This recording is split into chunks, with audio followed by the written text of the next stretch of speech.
bienvenue au deuxième épisode. Déjà le deuxième épisode, hein? Ça nous rajeunit pas personne. Et Chris, hein? Je vais me mettre de la crème, il faut que je la fasse rouge. Peut-être que si je mets un filtre.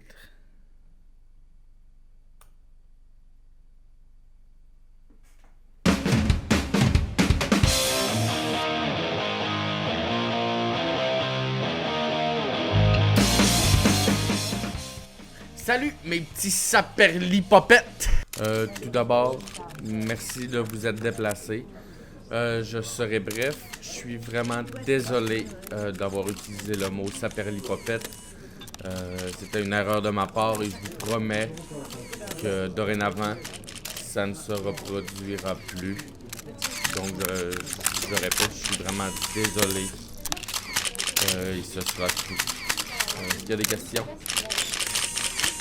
Juste avant de commencer, j'aimerais ça remercier les gens qui m'ont donné des commentaires pour le premier épisode. C'est super le fun, il y a eu une belle réception, puis je suis vraiment content. Si jamais ça vous tente, n'hésitez pas à partager, parce que nous autres, on se fait le cul pour créer du contenu, tabarnak. On passe des nuits blanches à faire du montage. Ben des hosties de limite.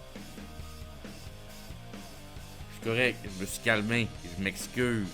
Donc, on est prêt à commencer avec la deuxième nouvelle. Je vais en faire d'autres des vidéos parce que j'ai vraiment beaucoup de plaisir avec ça. Fait qu'on y va. La nouvelle aujourd'hui...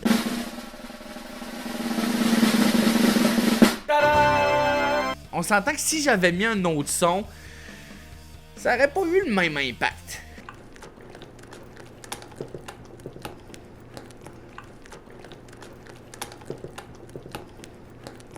Un voleur prend le temps de se faire une pizza. En gros, ce qui s'est passé, c'est qu'il y a un voleur qui s'est introduit dans une pizzeria et pendant qu'il commettait son larcin, oui, j'ai utilisé le mot larcin, il a décidé de se faire une pizza. Puis d'une certaine façon, je le comprends.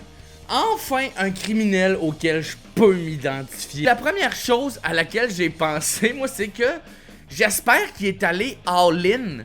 Tu sais, comme avec la pâte, là, faire des flips pis tout. Pis j'aurais aimé ça voir la face du propriétaire quand il a regardé sur les caméras de surveillance.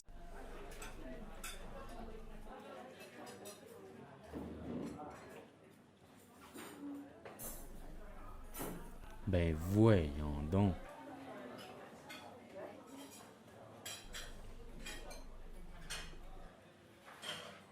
What? Dans l'article, on mentionne aussi que le voleur a réussi à voler 500 $, des appareils électroniques, des outils et les clés d'une voiture de livraison. Tout ça, bien sûr, en moins de 30 minutes, respectant ainsi la politique de la maison. Personnellement, je trouve tellement que c'est un grand manque de respect envers la pizza.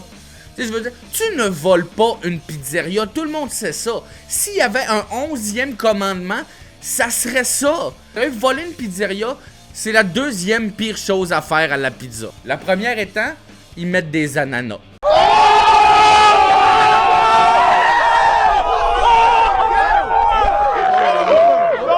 C'était pas mentionné dans l'article, mais grâce aux détails qui sont fournis, j'ai été en mesure d'établir un profil et sortir un portrait robot du présumé fautif.